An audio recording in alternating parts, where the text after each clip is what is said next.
Well, hey, everybody, it is good to be together. Good to have this opportunity to dig into God's Word. Good to welcome those who are checking this out in other places on our Moon campus and in our classic venue or straight online, wherever you're consuming this. It's great to have you with us. If you've been with us over the course of the last months or however long, if you've been with us at all, you probably know that we just finished up 452 weeks in Romans. And we had a great time making our way along through that. Okay, it wasn't quite that long, but it was a fairly lengthy series, and I just appreciate your feedback on that so much. You've been so encouraging, and I've gotten a lot out of that, and I just appreciate you. And you're sharing a lot about those journals that you love to have, and so as we came into a new series starting today, it was like, well, we can't just leave you without anything to take notes on, and so that's what we did. We prepared for you another journal that is working for the series that we're just kicking off now, and I think all of you have this in your hands or in your possession when you came in. If you're in some other room or listening somewhere else and you don't have one in the back of the room, you should be able to find one there. If you happen to be here and you don't have one, then you can find one of these out in the back. You can see the series that we're getting started with, but here's the thing. This isn't just a series this isn't just a notebook, a journal for this Fresh Start series. This is actually a notebook for you for the next 3 series we're going to do. We're going to be doing 3 series right in a row, and each of those are 5 weeks long, and we're going to be making our way along. That'll take us all the way through Christmas, and this is going to serve that purpose for you. When we get to the next series, we'll give you a sticker to put on your book that has the next series logo and all of that on it as well. So you can just kind of keep up and you can use this to make your way along. So bring your pen, bring your journal week by week, and you can follow along as we go. There's always going to be an outline inside of the Pathway Notes, and you can use that and transfer that in, and hopefully this will be useful to you as a tool to make your way along and get down some extra notes as we make our way along. There's a lot to take down today as we dig into the series that we are just getting kicked off in. You'll see that as we make our way along. You know, several years ago, I bought a new lawnmower, and it wasn't exactly the top of the line, but it was decent, and it had a lot of the features that I was looking for, and so I bought it, and I really enjoyed using that lawnmower. But eventually, what happened to it is what happens to all lawnmowers. It's like they start to go bad, right? And things start to fail on them, and that certainly happened with this lawnmower. The first thing to go was actually the gas cap.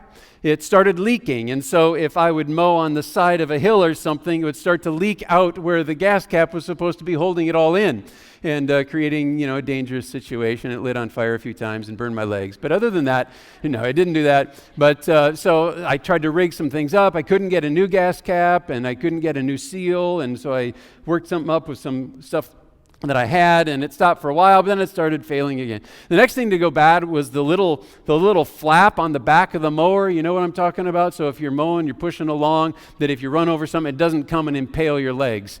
Well, that went next, and so I had to kind of jump whenever I ran over a stick or something so I didn't get taken out.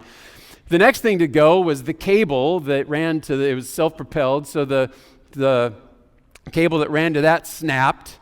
But I figured out if I'd use some duct tape and a zip tie, I could actually rig it up so that I could keep using that. And that usually lasted about a month, and it would fall apart, and I'd have to do it again. And then there started to be clumps of grass that it wouldn't just mow and disperse. They were left kind of there under the mower as I made a way along. Then the wheels started to wobble, and it's like, okay, it's time to get a new mower. And so I went to the store, and I researched it, and I went and I got a new mower. And from the moment I started using it, I fired it up. It fired up right away, which the old one didn't always do. And it was like, why did I wait so long to get a new mower? I put up with it for so long, all of the aggravation, all of the things that weren't working very well for so long. It's like, why did I wait? Why didn't I do something about that sooner? And that ties into what we're going to be talking about as we get into this series. Today we are starting this brand new sermon series that we are calling Fresh Start. Fresh start is what we're talking about. All of us have circumstances in our lives that are kind of like my mower. And it might have to do with your family. It might have to do with your faith. It might have to do with your prayer life. It might have to do with the way that you use your time. We've got circumstances that come up that are challenging to us. Times when we think, you know what, this isn't working out all that well. It's not working quite the way that I wish that it was. And what I need here is a fresh start. You ever gotten to that place? Sometimes we get into those circumstances and we're making our way along, and it's kind of like I was doing with the mower. We just kind of put up with it, and it goes further and further down the road, and we're dealing with it, and we don't fix it. And it might actually be that you're in some sort of circumstance where you're not quite sure how you should fix it or how you would go about fixing it. But that's what we're going to be talking about today in these different realms of life where we find ourselves in a circumstance that isn't ideal. It's not just where we would be. Instead of just grinning and bearing that, instead of just enduring that, we're going to be talking about finding a fresh start. And the place that we are starting in all of this, the first of those areas we're going to be talking about are relationships. Relationships is the first topic here in our series. There are lots of different relationships that we're in. We're in relationships with friends and with neighbors. We're in relationships with our boss and with our coworkers, with our parents and with our kids, and maybe with a boyfriend or with a girlfriend, or if you're married, with your spouse. We have all of these different relationships. And I'm wondering, just answer to yourself, have you ever been in any of those relationships and circumstances where they've been challenging, where they've been difficult, where there have been problems? I don't need you to shake your head or anything, raise your hand, because I know your answer. The answer is, of course, there have been challenges. In fact, I would suggest, or I would guess, that most of you are dealing with some circumstance in that realm even now. And it's like, what am I supposed to do with this? And how am I supposed to navigate my way forward? Or am I just going to be stuck in the situation where I find myself? Is there a way to find a fresh start in these circumstances? And that's, of course, what this whole series is about. And a spoiler alert, there is. There are ways that we can find a fresh start in the relationships that we're in, regardless of what category those might be in. But before we talk about exactly what are some of the things that we can bring to bear to turn those corners, where I want to start actually is talking about the realities, just so we understand the circumstance that all of us actually find ourselves in, or that we do in America. Because here's the reality. In America, 69% of people feel trapped in the relational circumstances that they're in. 69% of people. That means that there are only 3 in 10 people who are actually living satisfied and who are actually living content in the nature of the relationships that they have with other people. And that's a problem. And the sad thing is that a lot of people believe that they don't actually have any ability to do anything about that. There's a relationship expert. Her name is Dr. Metcalf, and she refers to this as relationship gridlock. Relationship gridlock. It's where you believe in this relationship I'm in with this other person, spouses or work or wherever it might happen to be. Gridlock is where you believe that in order for this relationship to go anywhere or to get better, that what has to happen is that person on the other side of the table is going to have to make some significant changes.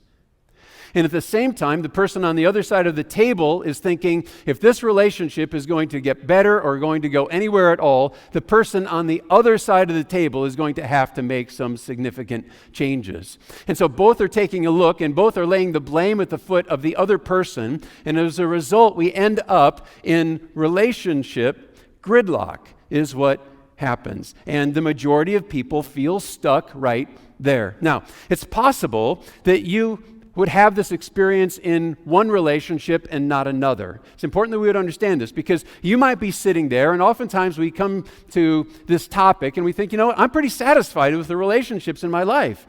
I look around me, my family, man, I love my wife, and my kids are great, and everything seems to be going along pretty smoothly, and most of the realms of my life, that's exactly what's happening. And it's like, well, I'm not even sure that I need this. But the fact is that even though it might be going very well in one realm, it's quite possible that it's going pretty poorly in another one. Maybe it's great at home, but it's awful at work. And we can exist in that sort of a context. It's not that if we have bad relationships, all of the relationships are bad. But it's important that we would recognize that so that we might understand the circumstance that we are in. Because what happens is even if one area is great and another one's bad, these areas tend to bleed together. And so where there is a problem, where there is a breakdown, where you're feeling stuck, where things are going horribly at work, you don't want that to be something that bleeds into and affecting all of your relationships in the house and with your family and with your spouse.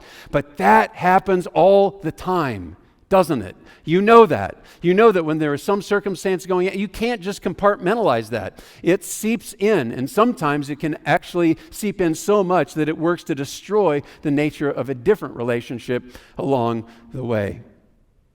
Now, what are the signs, or some of the signs, that we might be in a situation where we need some relational fresh starts? All right, what are some of the areas, some of the things you might point to? Well, one of the signals is if you find yourself thinking a lot about the way that life used to be, kind of fantasizing about, oh, what if only I could rewind the clock and I could get back to this circumstance, or if I could fast forward the clock and I could get past this, and I think about always fantasizing about this thing that could be down the road. That is one of the things that triggers this for us to help us to understand. Maybe thinking about a work situation that was when it was less stressful to go into work, or when spending time with your daughter was less about her eye rolls and more about the love that you might celebrate back and forth with one another. That's one of the realms. Another signal is that you might think, my life would be so much better if I had a different blank. And you fill that in.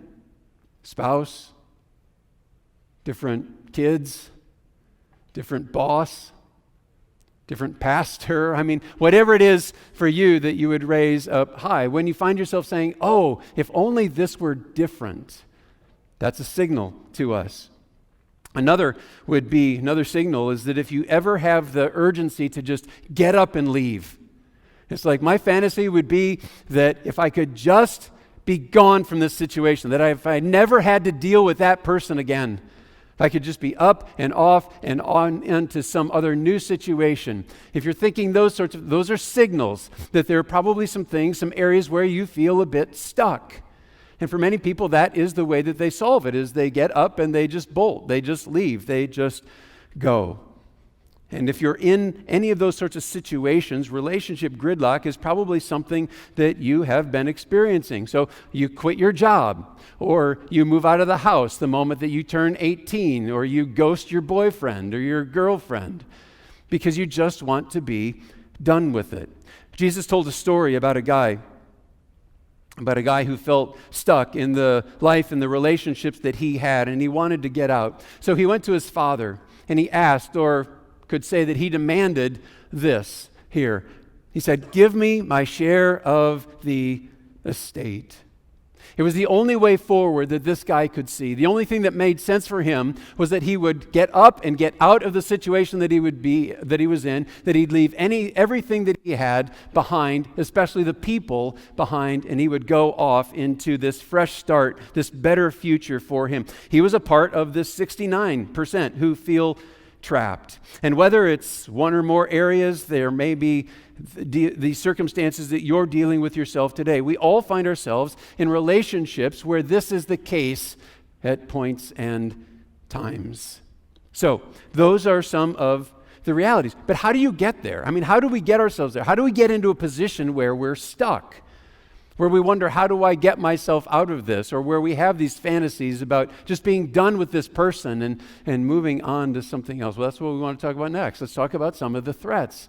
Some of the threats to relationships. Where do those come from? Well, one threat to relationships of any sort is that we have faulty expectations.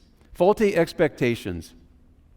If you saw your mom serve your dad breakfast in bed every Saturday while you were growing up, you may very well have the expectation that your wife will do that for you every Saturday morning. In my house, that would be a faulty expectation. That is not going to happen in my house, I assure you. We are all shaped by our backgrounds and experiences and our preferences, and those lead us to a place where we act according to those certain expectations. Well, the other person in any relationship that you have also comes with background and expectations and experiences, and they bring theirs to the table as well. So inevitably, there's going to be some sort of clash that is going to happen between you and that other person. And a lot of times what happens is we have that clash and we're not quite sure what to do with it, and so we just sort of exist in it, and pretty soon it just kind of snowballs downward, and we get ourselves to the place where we feel stuck because we don't know how to do anything with that, and so we end up as a part of this 69% of people who are there. So what do you do from there? A lot of people don't have any skills or abilities or knowledge about how you move forward with that, so either they just stay stuck or maybe they bail. They just choose to get out of it. Those are two very common responses. Now, there are other ways, and we're going to get to those in just a moment. But first, another threat to relationships is that we face hurtful actions. We face hurtful actions. This is a two-way street. On the one side of the street, you are the one who is carrying out the hurtful actions towards somebody else. If you tell lies or gossip or malign the character of somebody else, that relationship is no doubt going to be broken. It's going to be broken. That's what happens. All right? So, on the other hand, if that's the one side of things, that's the one side of the street. On the other side of the street, you can be on the receiving end of those hurtful actions. If you're 16 and two of your friends take you out in their car and they put some handcuffs on you that they got at the local pawn shop, and they drop you off at a corner that is miles and miles from your house, and they run off or they drive off with the keys and they just leave you there to navigate your way back home, trying to explain to people along the way why you're in handcuffs and that you're not some escaped criminal from prison and somehow find your way home, you're going to have a broken relationship. Not that that's ever happened to me, but just hypothetically speaking, that could happen. Of course, we can be hurt in other ways, more significant ways as well. A friend betrays you, a coworker lies about you, and makes you look bad before your boss, or a classmate might break a promise to you, or your best friend might start dating your ex. I mean, it can be any of a number of things. Relationships break down. In fact, there was this guy, his name's John Quinn, and in 2016, he founded, what you saw here, he founded the Museum of Broken Relationships in Los Angeles. There was a place where, people's relationships sometimes break up, romantic relationships break up, and there are some mementos that are in that relationship, or some things that are left over that you don't want anymore, but instead of throwing them out, some people would donate them to this museum. And then they would usually put a tagline or something with it that would explain that particular item. And so one woman, she dropped off this cell phone. And this was what the explanation was. It said, "When we broke up, he gave me his cell phone so I couldn't call him anymore." That's pretty cold. It's pretty cruel. She should be happy to be done with him, because look at the phone he was using. I mean, come on, right? All right, the Museum of Broken Relationships. And that was cold, but so as cold as going to your father and saying, "I'd really rather have your money than have a relationship together with you." And that's what happens here in this story. So whenever we go into a relationship with faulty expectations or hurtful actions, those relationships are going to suffer. They have all the makings for getting stuck, and it happens again and again and again. And most of those relationships never get over that hurdle. And maybe you've been there. And maybe you are there right now. So what are you supposed to do in the midst of that? Well, a lot of people have a lot of advice. And ironically speaking, actually, there are these popular choices. One is that you just stay stuck. Another one is that you bail. The ironic thing is that both of those have been suggested as ways to find a fresh start. It's hard to kind of imagine that, but they have both been put out there as a way to find a fresh start, because sometimes you're in one of those relationships where you are stuck, but it's like this is not going well, but I need to stay in this relationship, so I'm just going to get over it. I'm just going to get a fresh start. I'm just going to try something new, and I'm just going to find a new way forward. And we think that that's going to accomplish it. We don't have any strategy that we apply to actually do better. We just hope things get better. Is that a significant solution to a significant answer to fix the problem? Absolutely not, because we've done nothing that's actually going to change anything. The other side is to pick up and to bail and to run off, and in one sense, that is a fresh start because you're in a new situation. But the fact of the matter is, as much as it might feel like that has been a clean break and you're off into new circumstances, there's always something in that is going to tether you back to that relationship. Something that's always going to tether you back to that situation. So even though you think that you have moved on, circumstances are going to be such at some point in the future where something's going to happen, maybe in that new relationship, maybe in some other relationship, in a completely different context, where something's going to happen where it's going to trigger some of that baggage that was left over from before in that old relationship, and that old relationship that you never solved is probably going to influence and maybe destroy the new relationship. Because we've never actually gotten to a fresh start. Bailing is a new start, but it's definitely not a fresh start. For those who are stuck in a relationship, there's often this decision to make one of these choices, and it never works out. The man in Jesus' story secured his portion of his father's estate, and Jesus continues saying this: not long after that, the younger son got together all that he had and set off for a distant country. He bailed. There's no doubt that this son saw this as the fresh start that he was looking for. But spoiler alert, it doesn't work out very well for him. Not at all. So then, how do you experience a fresh start in relationships that are stuck? How do you avoid getting yourself in that 69% and sort of staying there? Well, let's talk next then about the way forward. How do we do that? How do we move ourselves into something that is better? The way forward has some important facets that we're going to take a look at here. The first of those is this, that you need to admit your role. Admit your role. Whenever we're in a circumstance where there is tension or a complete breakdown in a relationship, our natural instinct is to create a narrative of the way that things went down. And we tell ourselves this story, and a lot of times we tell ourselves a very protective story, which has essentially that, well, maybe I did something that wasn't perfect, but I certainly wasn't as bad as that person was, the other person in the relationship. The fault is really theirs. Very rarely do you ever hear somebody say, you know what, I had a relationship breakdown and I was completely at fault. It doesn't happen.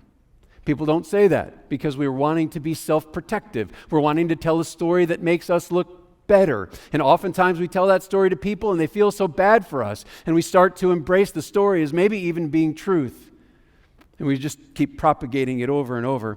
Now, I'm not completely sure how you assign percentages of blame in stuck relationships, but we need to be willing to ask, what role is there that I have played in the breakdown of this relationship? Even if it is infinitesimal, if it's very small compared to what the other person's responsibility is in the way that you see it, even if it's very, very small, it's absolutely essential that we would own up to the piece that is ours. That's essential for a few reasons, a couple of which are, one, that it's not until we actually own up to it and suggest that we do have a role in this that we would ever take on the idea that there is something to be fixed, that there is something to be improved. And the other is when we go to that place where we finally admit our role, it softens our spirit. It softens our spirit, and it assists us to see things more clearly. If you won't admit your role, what you're going to do is you're just going to take those attitudes and those behaviors and those flaws, and you're going to take them into the next relationship. And you're just going to propagate them right there. And pretty soon things are going to start to go bad in that relationship. And you're going to kind of wonder to yourself, what are the odds that I would have two relationships back to back where both of them featured the same dysfunction? And it's like the odds are 100% because you're the common denominator.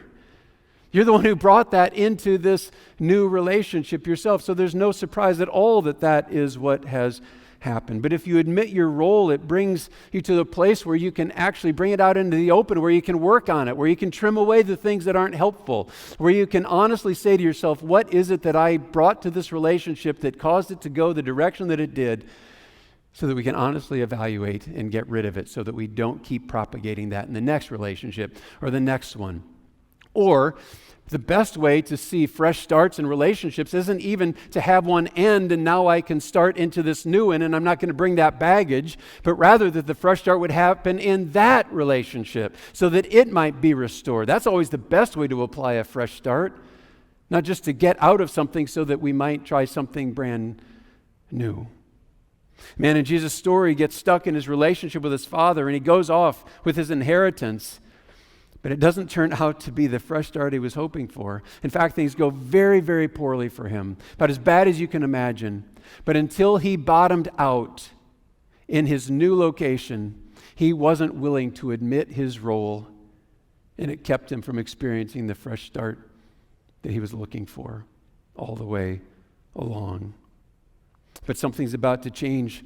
Jesus says this, he says, when he came to his senses. In other words, when he admitted that there were issues that he brought to the table, when he admitted that some of the problem back home that he left were his own, he came to his senses. Next verse says, I will set out. He's made this commitment to go back to Dad. I will set out and go back to my father and say to him, Father, I have sinned against heaven and against you. He's admitting his role in that broken relationship, and it is serving to open him up to a new possibility that wasn't there until he did. One key step to moving forward is to admit your role. A second is to accept the basics. So what are the basics? Well, one of those is that relationships struggle.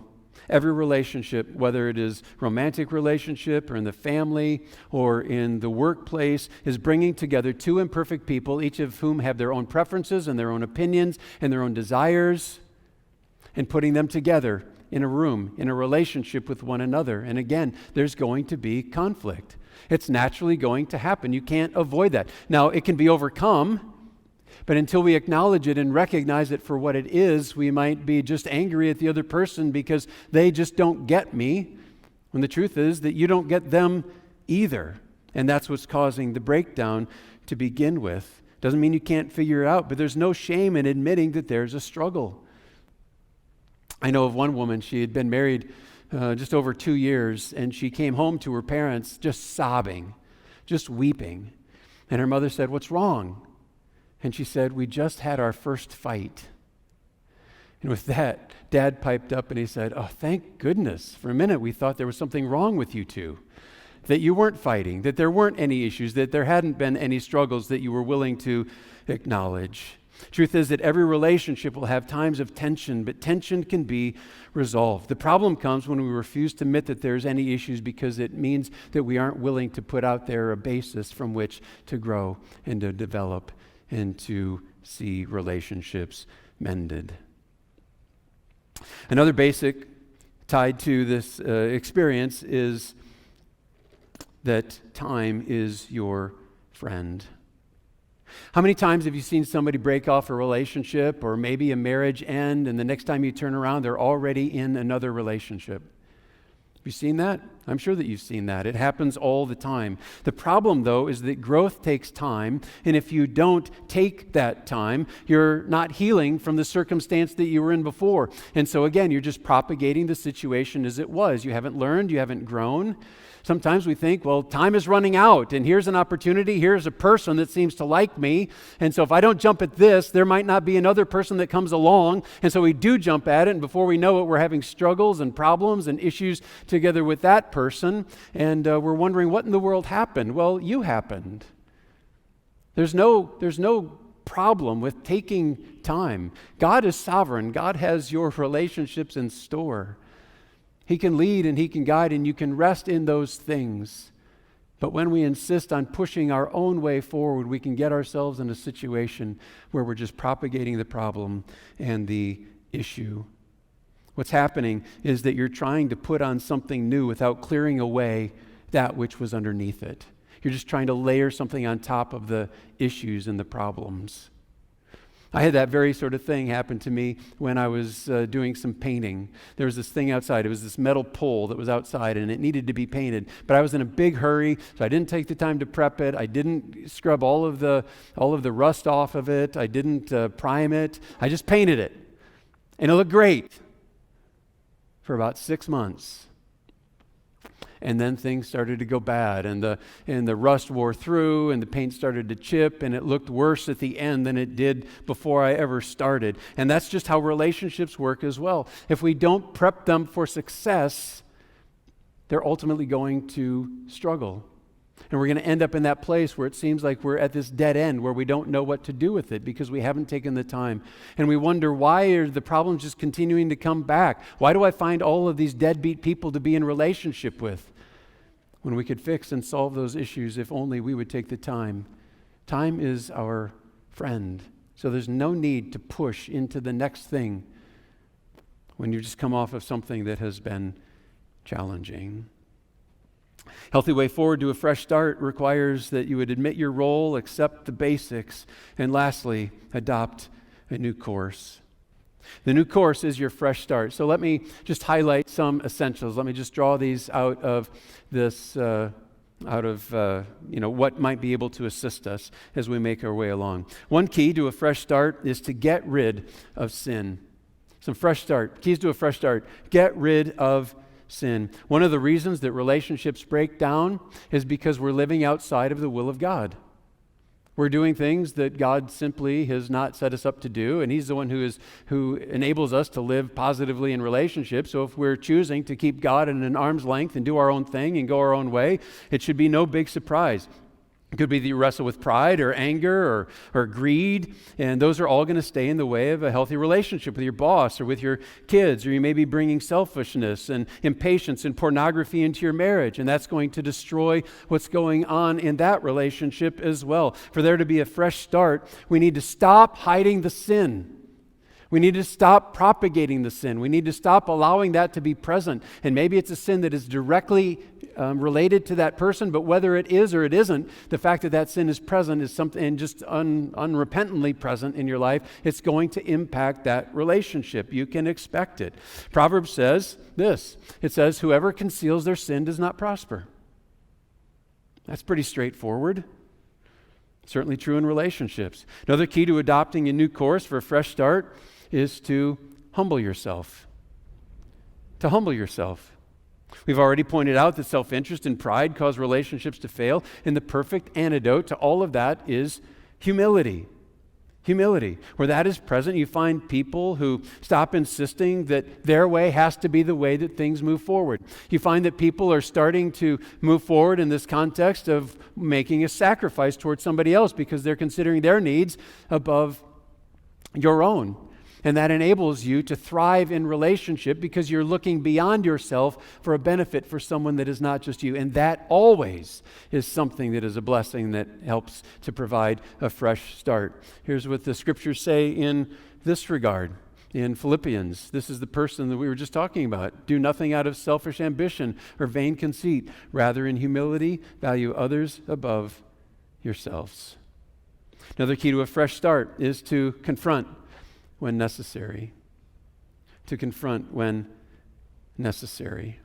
A fresh start is going to have the best chance of success if we have as little baggage as possible that we're bringing with us, that we're dragging in to the new relationship, or as little baggage as possible when we are working to reestablish a tie that perhaps has been broken in a relationship as well. And sometimes there are issues with that person with whom we're trying to improve the relationship that need to be identified. And we get uncomfortable doing that. And I understand that because it's not easy to confront, but if we refuse to do that, we're saying that we're just willing to allow the relationship to continue to struggle and to continue to go down that negative path that it's going down that has you feeling stuck there in the first place. Or else you will eventually just bail because of all of the nagging issues that haven't found any sort of resolution. And Jesus says that there's potential for great progress in this when he says this. If your brother or sister sins, go and point out their fault just between the two of you. If they listen to you, you have won them over. Now, just a quick word here as well. Any confrontation that you do towards somebody else needs to be done in a spirit of humility. It needs to be with you going to them with the desire that there would be help that is brought to this relationship. Not so that you might get it off your chest. Not so that you might go and say, well, at church the other day, Pastor Jeff said that I'm supposed to confront whenever it's necessary. So here you go. Right? We've had that spirit. We've had that heart. We've had that done to us, and we know how that works, or more so how it doesn't, maintaining this sort of spirit of superiority over the other person. Pride has never been an element of a successful fresh start. Keep that in mind. One more key to a fresh start is to practice forgiveness. To practice forgiveness. Sometimes in relationships, if something transpires that puts a person in the debt of someone else, maybe because they did something that was harmful to you, maybe even literally physically it was harmful to you, or there was some issue or some problem, we sort of have this thing, we know that we hold that over them and they feel really bad about it, and sometimes in our evil, sinful nature, we like to maintain that. We like to continue to hold that over them because it kind of feels like we have an upper hand. What we need to do if we want to have a fresh start is we need to practice forgiveness, which means that we're willing to let the other person off the hook for the circumstance that they brought into the relationship that has made it difficult and challenging in the first place. It means we need to be willing to create an even playing field, not continuing to hold something over them, but totally releasing them from that, because until you see them in that way, you're not going to be willing to get to the place where you are willing to have this give and take and the back and forth and the sacrificial relationship and the humility toward them, until you actually start to see them in that way. It's going to be absolutely essential for there to be a fresh start that is going to get traction and move forward. When Paul was talking about building or rebuilding healthy relationships, he said this: be kind and compassionate to one another, forgiving each other, just as in Christ God forgave you. What about this guy back in Jesus' story? He comes to his senses and he decides to go back to the Father in a spirit of humility. And he does so. That's what he does. And Jesus says this: but while he was still a long way off, his father saw him and was filled with compassion for him. He ran to his son, threw his arms around him, and kissed him. What's the father doing? The father is practicing forgiveness. That last key in our steps of what it means or what is necessary to make a fresh start. He's practicing forgiveness, and it opens a door to a real fresh start to happen between this father and son. The father could have easily held this over him. Do you know what that cost me? Do you know what an embarrassment that's been for me in the community to have you pick up and go and take all of the money with you, and now you've wasted all of that money? Do you know how difficult that is for me to process? You've really been hurtful to me. And I want you to feel the pain that I've been feeling, It can go there. That's not what the Father does.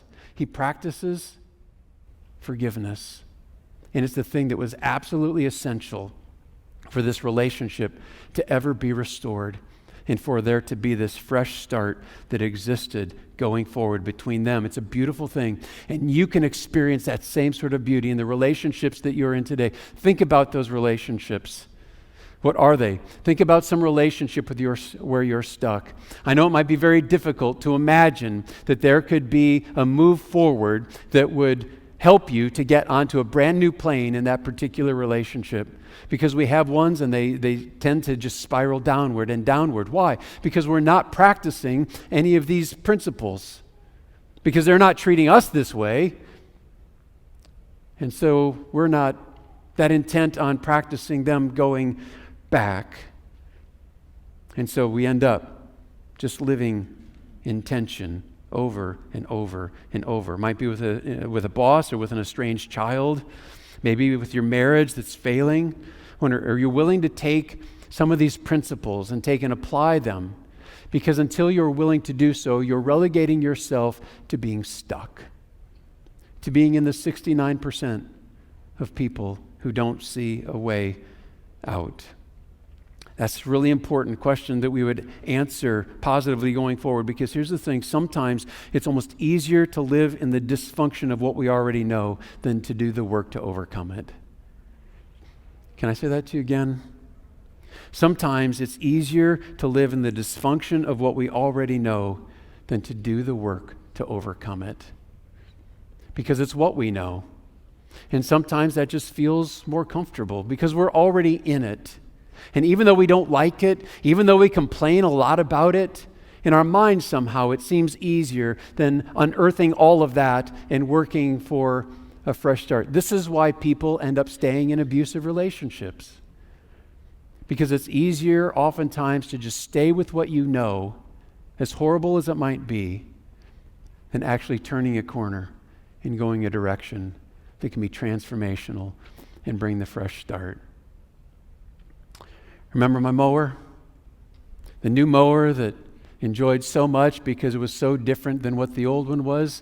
Well, that's not completely true. In fact, it's an outright lie that I told you, to be really truthful about it. I still haven't replaced that mower.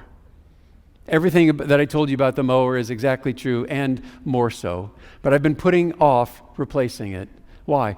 Because I didn't want to have to do all the research, and I don't want to pay the money and having to go to the store and buying this new mower. And so I've just been putting up. It would be so nice to have all of those things fixed. But I've chosen not to do it. Could be much better. But I'm just settling. I'm just settling for what it is. And that's what we do in our relationships. We settle for dysfunctional relationships that aren't all of what they could be, because we think, well, maybe if I speak up to the boss, it's just going to get worse. Or maybe if I bring this up at home, that, you know what, I think things aren't going quite as well as they ought to be going, maybe I'm going to get some more anger or ire that's coming back at me. And so we just last in them. We just coexist in them. And things spiral worse and worse and worse until they get to the place where we don't see any way out of this other than to bail and to leave. And so many relationships have ended up there. And you may be in some relationship right now that is showing you already the early signs that that's where it's headed. And you see that that's what is about to happen, or the handwriting seems to be on the wall. And it is, if we're not willing to turn things backwards, if we're not willing to go and to apply the things that can actually give us and lead us toward a fresh start. I don't want that for you. So I want you to think about the relationships that you have in your life. In fact, I want you to just pick one that you might find somewhere where you see some of this dysfunction happening. Wherever that might happen to be, in your family, in your work, in your neighborhood, with a friend, used to be a closer friend, not so much anymore, wherever it is. And I want you to ask yourself, what is something that I could do?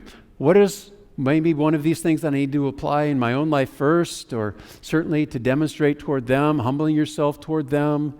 Maybe there's some confrontation that needs to be happening, praying for forgiveness, practicing forgiveness toward them.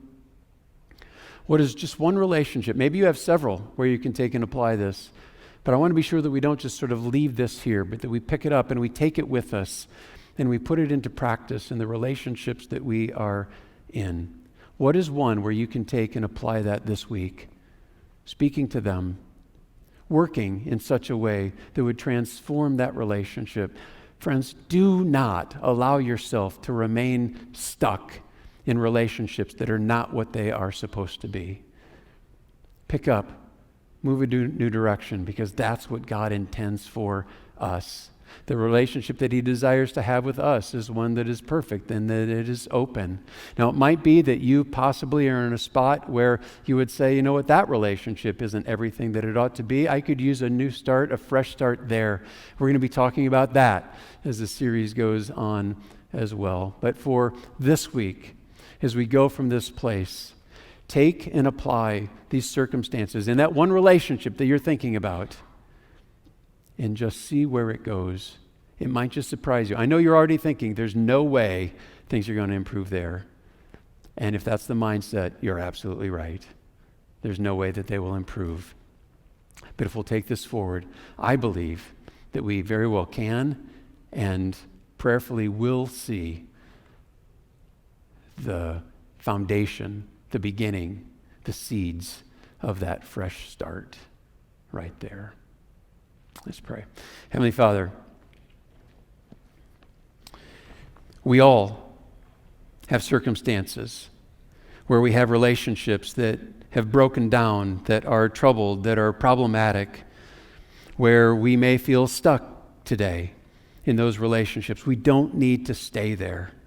Thank you for the examples and the scriptures that we have that encourage us forward in this regard. And Lord, I pray for my friends here that you would be doing a work in our hearts and our minds and in our lives that would not allow us to just continue to propagate circumstances and relationships and issues where it's just going worse and worse and worse, or maybe where it's just static in a spot that could be worse, but it definitely could be better. Lord, don't let us settle.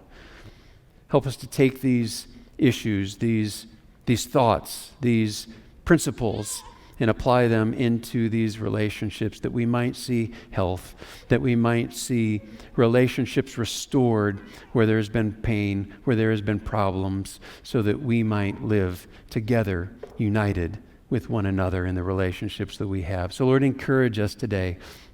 Give us the courage to move forward and to put this into practice so that we might experience in all of our relationships a fresh start, we pray.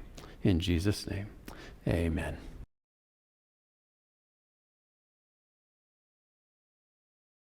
Thank you again for joining us today. We look forward to seeing you again soon, on campus or right here online.